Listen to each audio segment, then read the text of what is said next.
Hi guys, today we're going to talk about meal paragraphs and a multi-paragraph essay.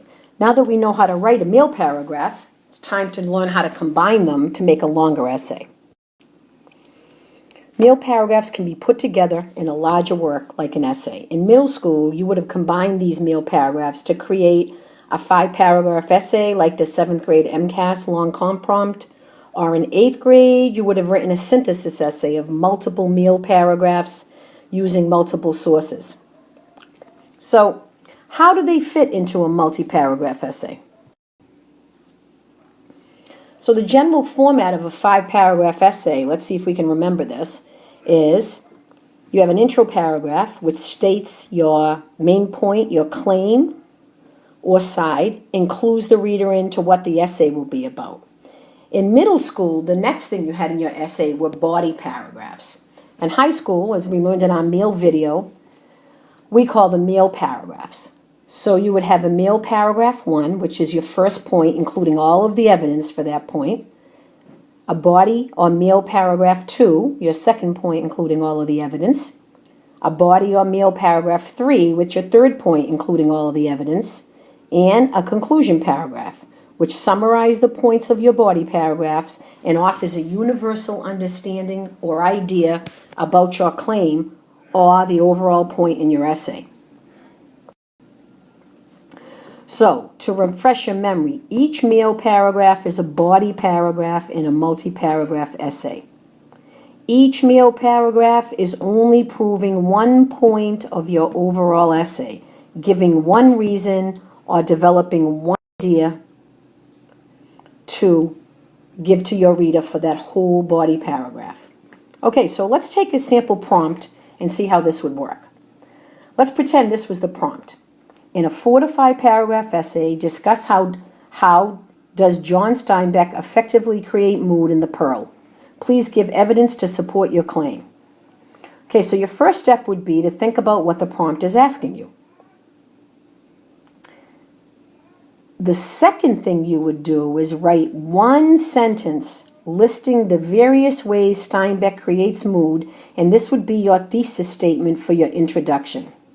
For the purposes of this video, we are not going to write an entire introduction for this essay. All we're going to do is write one sentence, your thesis statement, and hold your place for your introduction. Just that one sentence will hold the place, and then later we can talk about developing introductions. And then the third thing you need to do is go to collect 2 pieces of evidence for each of these ways that you have mentioned in your thesis. You will then have 2 pieces of evidence collected for each meal paragraph. It makes sense, right? Decide what you're going to write about, then break it up into body paragraphs and go get the evidence for every body or meal paragraph. Okay, so a quick outline for the essay might look like this. So holding the place for the whole intro paragraph, you would have just one sentence. In The Pearl, John Steinbeck uses various types of imagery to create various moods in the novel. And if you remember back to Steinbeck and The Pearl, at the beginning of the book, it was a really peaceful mood. And he described the beach and the waves gently splashing, and the birds were singing, and Juana was up cooking breakfast for Kino and the baby. So that's what I'm going to make meal paragraph 1 all about. But then, as the novel went on, much further into the novel, we get a really suspenseful and scary mood. And we have visual and auditory examples of that. Suddenly, all the sounds of the night don't sound peaceful anymore. They sound like they're striking and hissing. So I'm going to make meal paragraph 2 or body paragraph 2 all about the suspenseful mood and what kind of imagery Steinbeck used to support that. And then finally, I'm going to have a conclusion paragraph which summarizes the points of all my meal paragraphs and restates my claim or thesis that Steinbeck used different types of imagery to create different moods.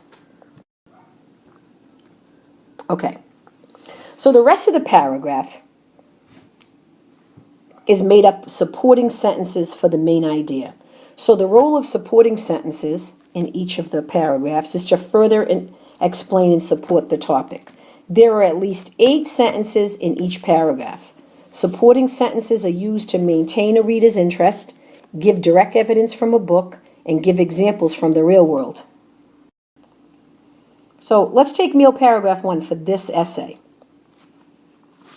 My main idea or topic sentence says Steinbeck uses visual imagery to set a peaceful and loving mood when Juana and Kino are at home. The next thing I have to do is give some evidence to show that.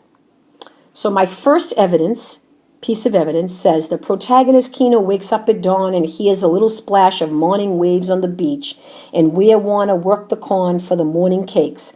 This was part of the family song. Sometimes it rose to an aching chord saying, this is safety, this is warmth, this is the whole.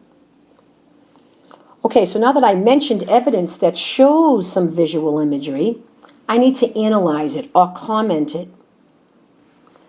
And remember now, I'm always commenting back to my topic sentence, right? So I have to say somehow how all of this sets a peaceful mood. So let's just see what my analysis 1 says. In this particular meal paragraph, I have 2 analysis or commentary sentences for my 1 piece of evidence. So here they are. This visual imagery allows the reader to see the serene image of the water gently splashing on the beach and Juana cooking breakfast for her husband and son as the family is together. Also, because Steinbeck writes this is the whole, the reader pictures this couple as one and feels that all is completely peace in this family. So I've explained the visual imagery and I've explained how the imagery gives the reader a feeling or mood. Okay, now I'm going to have a second piece of evidence to prove that calm and peaceful mood. I'm still in meal paragraph 1. Juana then leaned over and said a little reassuring word, and her son Coyotito looked up for a moment and closed his eyes again. And this particular piece of evidence, I'm only going to have 1 commentary or analysis line. Seeing Juana reassure her infant son and him fall back to sleep shows the reader that the baby is comfortable and feels loved and nurtured by Juana. Thus, the reader feels the love between this mother and son. Okay, and now I have to link back to my main point for the whole paragraph, otherwise called a CS or a link. Steinbeck establishes peace and love between this couple on a beautiful summer morning, and the reader feels that these images are of a beautiful, happy family in a natural, calm setting. So you can see there that I've linked back to the images or imagery, and I've once again connected it or summarized that it was a peaceful or positive mood that imagery set. Okay, but meal paragraph 2 is a completely different story. Because in my outline that I developed, remember I said that the second paragraph is going to talk about a negative mood, which is suspenseful and kind of scary. So that's what my main idea, says.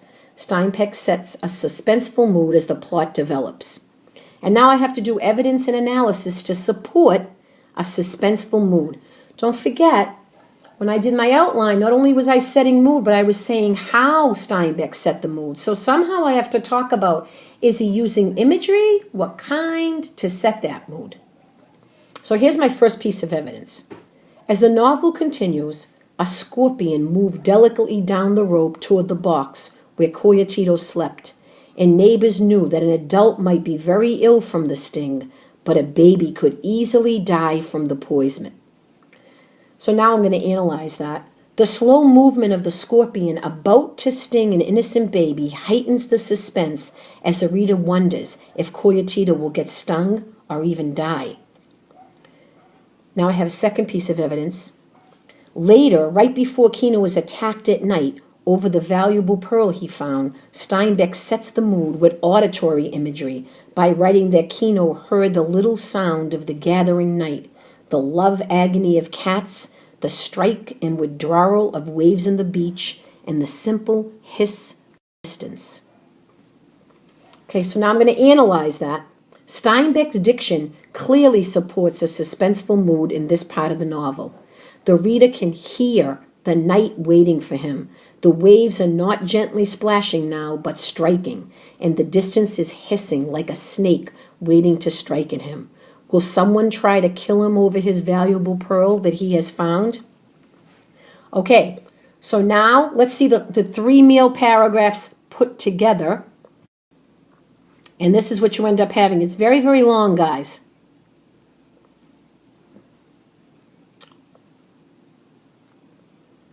Okay, so this first one is body paragraph 1. And, you know, I'm not going to reread it to you entirely, but pretty much it states that visual imagery is being used to set a peaceful and loving mood. And then it uses the evidence, and then it analyzes the evidence. And then it continues and talks about Juana reassuring her infant son, and then summarizes that body paragraph 1 by saying that Steinbeck establishes peace and love, and so the reader sees these images and feels a mood of peace, a peaceful mood. Okay, and then the second paragraph starts talking about a suspenseful mood as the plot develops, and the scorpion moves down the rope, and you think, oh my God, is he going to sting the baby? And that second meal paragraph continues, talking about Kino. Right before Kino was attacked at night, we talk about the sounds in the night and auditory imagery.